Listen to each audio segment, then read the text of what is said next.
Hello everybody and welcome back, hope you're having a great day and we're all doing well. Here are my top 5 defenders for Year 9 Season 4, Operation Collision Point. As a reminder, with any video like this is the opinion of the creator itself, and if you disagree, that's perfectly fine and everyone will have their preference. Since everyone always asks as well when I make videos like this, my current rank is Champion. Just to save the barrage of comments asking, because that happens every time I make a video like this. Not gonna waste any more time, let's get into my top 5 defenders. So at the current number 5 spot for me personally, I am going to put Melusi, which is an operator I wouldn't have typically put high in my list until she got that buff a few seasons back where they gave her an extra Banshee as well as the ITA pocket shotgun. Now, for a while, Melusi has been a weird operator. When she released in Operation Steel Wave, she was by all means an absolutely broken, overpowered defender. I think everyone who played in that season can agree with that statement. And then for a while, she kind of struggled to find her place again after being nerfed, and it wasn't the fact that Ubisoft necessarily over nerfed her, it was just kind of the fact that there wasn't really a spot where she could find a good position again. I definitely think the introduction of Brava to the game has helped allow there be more counters to Melusi, so therefore you can continue to buff her again. And then of course nades got a change, which resulted in more nades across the board. There's a lot of aspects and different things and changes which came to the game, which eventually led us to a spot where they could start improving Melusi again. And they did. They first gave her an ACOG and changed nothing about her gadget, which did see a spike in gameplay, but you guys know how I feel about ACOG buffs. I think they are band-aid buffs, and I don't think they address any true issue with the operator, and it's downright lazy balancing. They then went on to remove her ACOG and actually buffed other aspects of her by giving her a pocket shotgun as well as an extra Banshee, and I think she is in a really good position. You are more than capable of countering a Melusi even just by walking in its radius and shooting it, but I think when it comes from an intel perspective, as well as just how useful it is to fight against someone who is stuck in a Banshee, because you have to remember, just because someone is walking in a Banshee, for example, and therefore the Banshee is exposed, it doesn't necessarily mean that they are in a comfortable position to shoot it. Any good Melusi player will have their Banshees in good locations that if an attacker was to enter it, they would then have to take their sight and take their attention away from where you may be potentially playing, and you can use that as a moment to act against them. I don't care that she's a 1-speed, I don't care that she hasn't gone ACOG, any good player shouldn't care about that stuff. Her gadget is perfectly strong, is perfectly counterable, and I think overall she is just a great operator to have on the lineup, and she's really good at setting up sight. I love Melusi in her current state. Right, at the number 4 spot, I'm actually going to put Tubarão. For an operator who is now just turning 1 year old, I feel like everyone has kind of dropped playing him, and you don't see him as much as you should. Like, I've gotten to the point where I know how to play Tubarão so well that I'm starting to insta-pick him on a lot of bomb sites, because I know confidently if one of my teammates is bringing a bandit or Kaid, which I will communicate with them and tell them to bring one, I can confidently say that I have a high chance of keeping that breach shut for that entire round. And I think a lot of people have forgotten the importance of keeping breaches shut other than just bringing a bandit or Kaid or mute, and they forget how good at Tubarão is at assisting this. Like, you can time Tubarão very well and get very consistent as to when to throw your gadget, so you know that by the time the freezing effect is over, the electric claw will come on a few seconds later, destroying any gadget on that wall. This is something that I have massively improved in, and I still am to this day, and it's showing so many good results, and I think Tubarão is an absolute menace of an operator, and despite being very new, I think a lot of people sleep on him. As well as this, I like the fact that his loadout is very diverse. I went from pretty much ever since he came out to only ever using the DMR in him because it's very strong, and more recently I've now been using the MPX. It just helps me change it up mentally, makes me play a little bit different with him, and it still keeps him fresh rather than sort of stagnating and doing the same thing, because I honestly think when you do that, you actually make yourself play worse as an operator rather than trying new things. Tubarão got a nerf pretty much right after he released, so I assume that's maybe why a few people stopped playing him, but if anything, that nerf was warranted, and now it makes him fair rather than being overpowered, which he did launch as. I'm confident that when I play Tubarão, I play him very well and I contribute a lot to the team, and I think he is an amazing operator. So at number 3, we are going to go to an operator who plays hand in hand with Tubarão, but is also absolutely incredible in his own right, even if you don't have a Tubarão,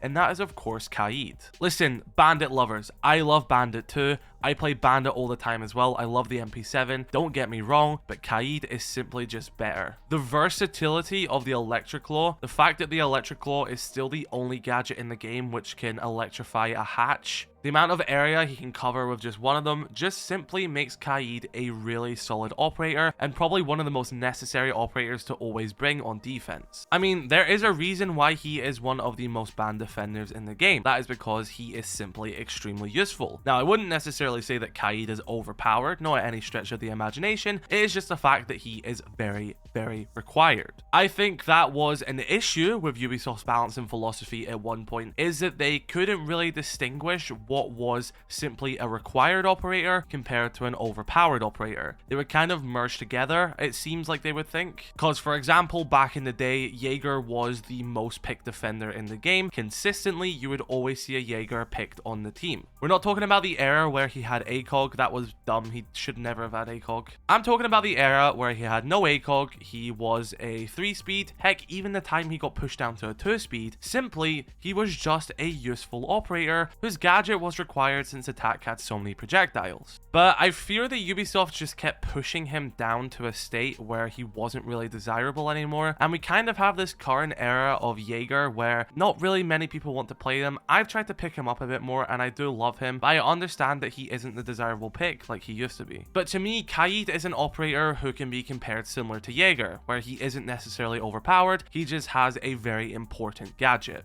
Great loadout, of course he has a nitro cell as well, all around a very solid operator. So at the number 2 spot, I have Valkyrie. This is an operator who has always been in my top 5. Once again, similar to Tubarão, she has the MPX. This is a weapon I personally enjoy playing, despite about how much of a pea shooter it can be sometimes and how frustrated I get from that. But overall, it is a pretty consistent weapon and it's quite good for hitting the heads. But of course, what makes Valkyrie so good is the fact that she can hide her cameras everywhere. Well, at least as long as it's inside the building. But a lot of smart planning and camera placements will lead to a lot of benefits in the later rounds, especially if they are going for a site collapse. You can find where the person planting is, which can lead to wall bangs, nitro cells from below, even floor bangs from below. There's a lot of different ways in which a Valkyrie camera can assist you. Just like with most things as well, a Valkyrie camera succeeds the most when there is chaos.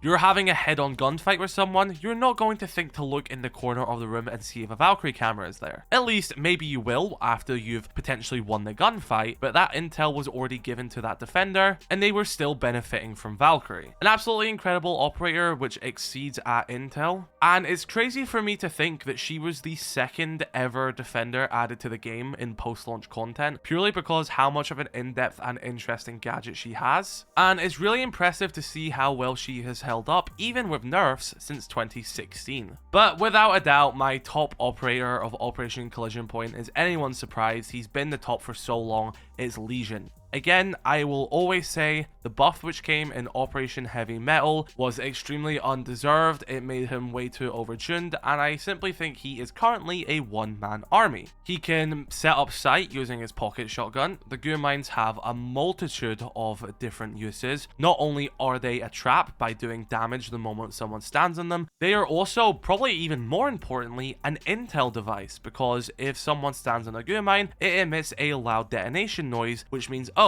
I know someone is now pushing the staircase. Oh, I know someone is now pushing this doorway. Not only do I know they're pushing that side, I now also know that they are hindered by a goo mine. They can't sprint. This is then going to kill time for them. And as well as this, if you do have a goo mine in your foot, you can't plant, because the game will prioritize pulling the goo mine out before placing the diffuser down. I've always said this ever since he got that buff, that I just don't like the state they put that operator in. I thought Lesion was perfectly fine before he got that buff. I thought the older version of Lesion before this buff was in a much better state all around in the game. He didn't have the super shorty, his goo mines were actually cloaked, which means they weren't necessarily fully invisible, but they would blend in with the area around them. You still could see them, but they were much harder to spot. As well as this, he had less goo mines than he currently does. They didn't do initial damage like they currently do, and they also didn't stack like they currently do. Now, the reason why I thought the cloaked versions of the goo mines were a bit more fair and a bit more balanced overall is because that they were then classed as an electronic gadget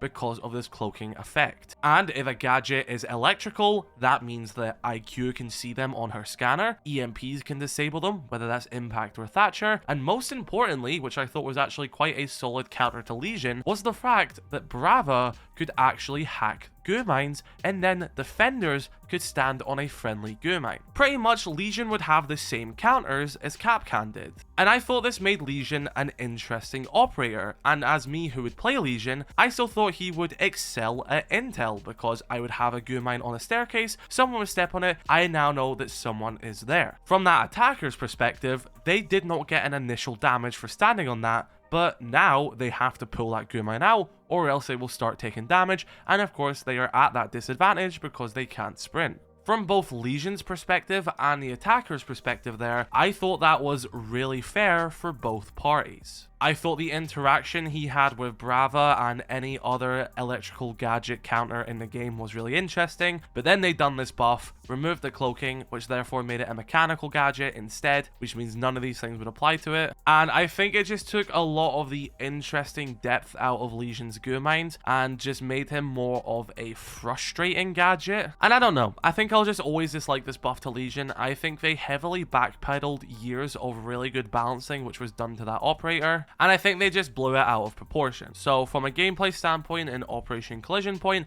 I think Legion brings an absolutely insane amount of intel. He's very lethal with his goo mines as well. He can stop plants with his goo mines. He can set up site with the super shorty. I think when it comes to a defender, he is one of the defenders which has the most roles and can do the most stuff out of many of them, which again I do find quite surprising, and I find this surprising in Dokubi's case as well, because Ubisoft explicitly said that they don't want operators to be one-man armies, hence why they removed frag grenades from Maverick, but Legion got a buff which made him a one-man army, and they keep ignoring Dokubi for some reason. But yeah, without a doubt, Legion, again, is still the best defender. It's not really any surprise, I don't think, to anyone. He's just very strong, very useful, and does a lot of stuff. So be sure to let me know your thoughts in the comment section below about this list. Drop a comment, let me know what your list would look like, and if you agree or disagree with anything. Have an incredible rest of your day. I'll catch you all later. Have a good one. Peace.